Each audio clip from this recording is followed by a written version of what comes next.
Hello everyone and welcome back to your piano lesson. If you are here for the first time, I am Gianluca Fronda, pianist, composer, piano and composition teacher. If you want to discover interesting facts about me, you can watch the introduction video of the channel. I'm leaving the link below in the description, where you will find also the link for my artistic channel in case you are interested in original music and covers. Going back to the Piano Lessons to Go channel, don't forget to subscribe and to share also with your friends if there is anybody that is interested in piano music. Let me know also about yourself when you started studying, your experience. Now time to go to our lesson. Today is time for me to explain another very important piece, famous piece by Ludovico Einaudi. Today I want to talk about Le Onde. I'm using, as usual, the original book, the official book published by Einaudi. We are on page 2 of this album. And I will explain also the simplified version on these Ludovico Einaudi graded pieces for piano. This is for preparatory grade 1 and grade 2. We are exactly on page 18. The explanation and the performance of the simplified version will be published in a different video. You will find the link or the tutorial regarding this simplified version in the description below. So simply refer to the link that is in the description below. I'm simply mentioning here in case you are interested in the simple version and you landed on this video.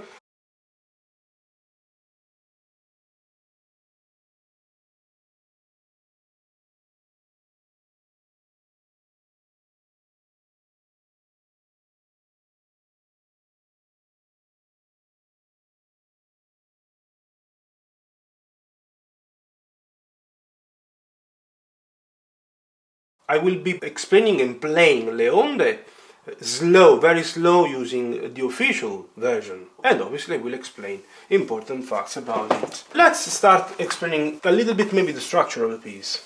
I have to admit that out of all the pieces that I've decided to publish and to explain by Ludovico Einaudi, Le Onde is the richest one from the harmonic point of view.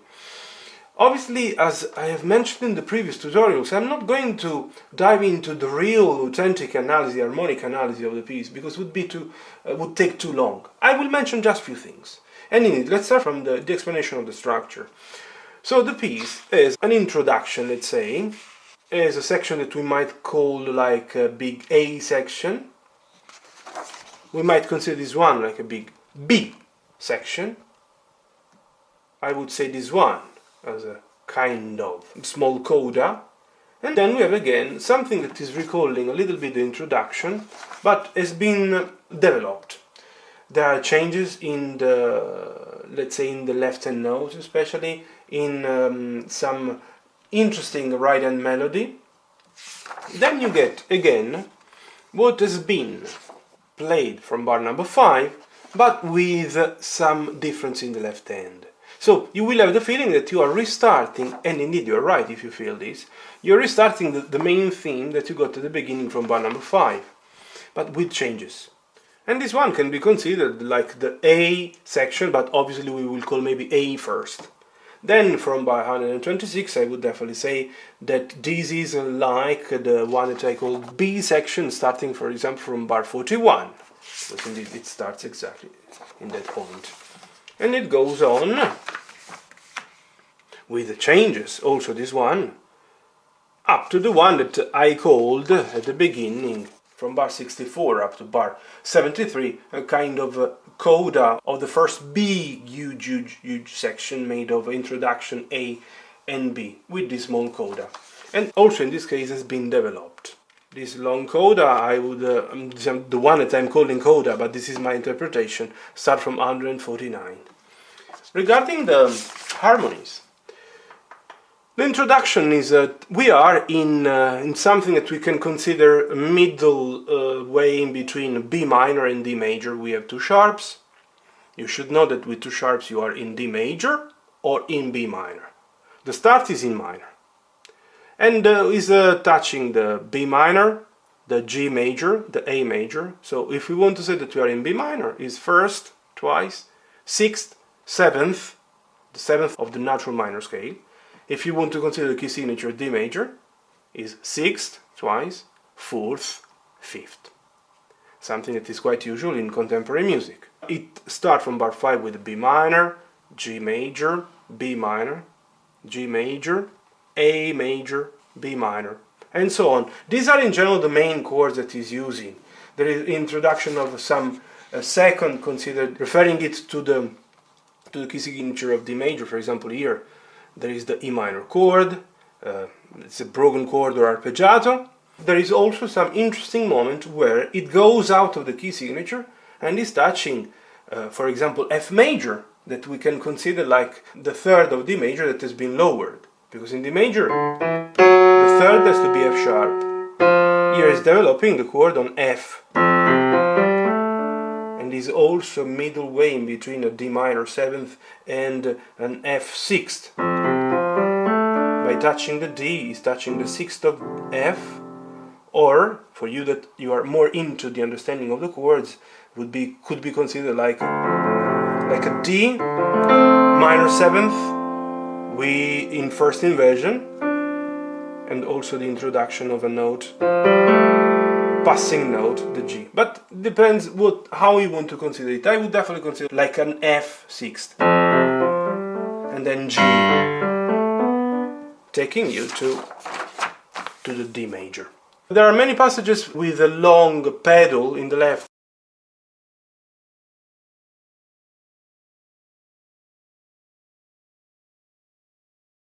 For example, this one that I called the big coda, or the big first section, you see as constantly D as a bass note. It's quite repetitive, but not repetitive like many other pieces by Einaudi. I would say that is the less minimalistic one. Some practical advice regarding the fingering. I suggest you to play these notes here with the right, but at some point you might need to play, for example, like in bar 31, so 29, 30, 31, you might need to play these notes that are written anyways in the treble clef stay with the left hand. I wrote LH to let you maybe understand a bit more. Sometimes could make sense if you want to really respect the length of the right hand note. But really, we have to be also reasonable in this music. We don't have to maybe respect strictly those classical rules to develop your reading skills, your technical skills. Every now and then you can see I wrote LH to suggest you to play these notes with the left hand instead of the right. Here the right hand RH is more than welcome. Few more advices regarding the fingering. For example, in bar 25 you might use 5-4-3 for this passage, or as an option 5-5-4. It can also work because you can create a legato using the bottom note, so the low voice of the right hand, to create the feeling of connection, or obviously I hope that you can use the pedal, because obviously it's definitely advisable to pedal in these pieces. And with the second option, second fingering, it would be so 5-5-4. You can choose the best for you, yeah? So let's maybe point a little bit to the page. In this way you can copy some fingering.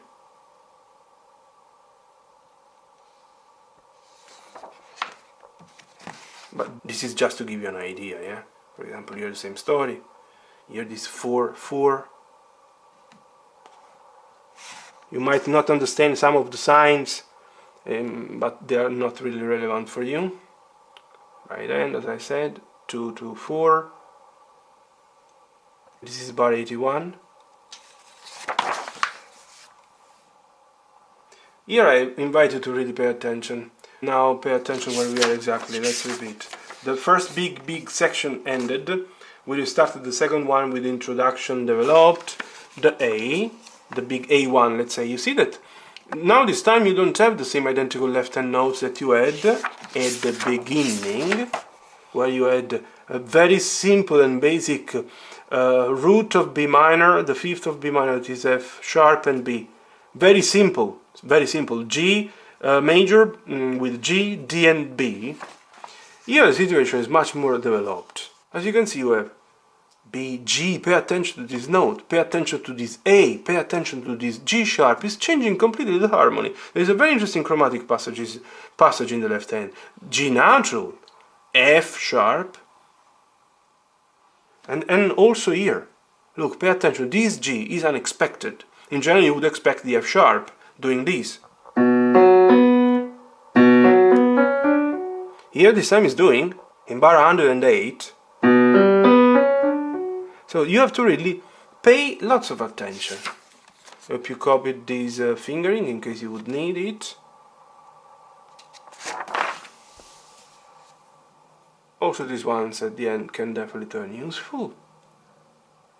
I suggest to start these passages where there is a very high D with a third that can help the legato. And that's all. Before I start playing anyways, I want to clarify that I won't be respecting the dynamics. This is a slow performance that has the simple intention of showing you the notes, of giving you consistent feedback when you study, if you're getting the right notes, helping you studying it properly. Plus, I have to also clarify, in case you have no idea and you never found it before, the meaning of the 3C and 1C. 3C means tre corde, 1C una corda. Tre corde stands for the sustain pedal, the right pedal, and una corda is the soft pedal, the left pedal, nothing to do with the middle one, the soft one, the one that helps creating even more the effect of soft, of piano, yeah, of quiet. Now, time to play it very slow.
I really hope you have enjoyed the performance. There is something that I want to anyways add on top of what I mentioned at the beginning before starting playing. I know that I suggested you some fingering. I also suggested you to take note when with the camera we were pointing the pages. But there is something that probably you found you couldn't maybe understand properly. What do I mean? When I write 2 and then 3, 3, 5 and then 3, 5, it's not the 35th finger or the 23rd finger. It's that you start the note, you attack the note, you play the note first with the second, and then you exchange you swap while you hold it down in this way. Probably you have noticed. This is something that is done and overdone. And or, for example, in this case, coming from... I have the tendency of doing this in preparation then of what I will have to do then straight after playing these notes anyways with the right hand, because here there is no need. And this is what I mean when I write a number and then another one with an arch on top. That's all I wanted to say. I really hope you enjoyed the performance. If there is anything that you would really want me to explain, I know that I didn't explain that much, even though I think that I'm one of the few explaining pretty much in my tutorials. If you want a thorough explanation, feel free to comment, and then in the future, if I notice that many students are asking the same, I will plan maybe some further tutorial. If it's the first time you're landing on my channel, thanks to this video, don't forget to subscribe, and see you in the next one. All the best.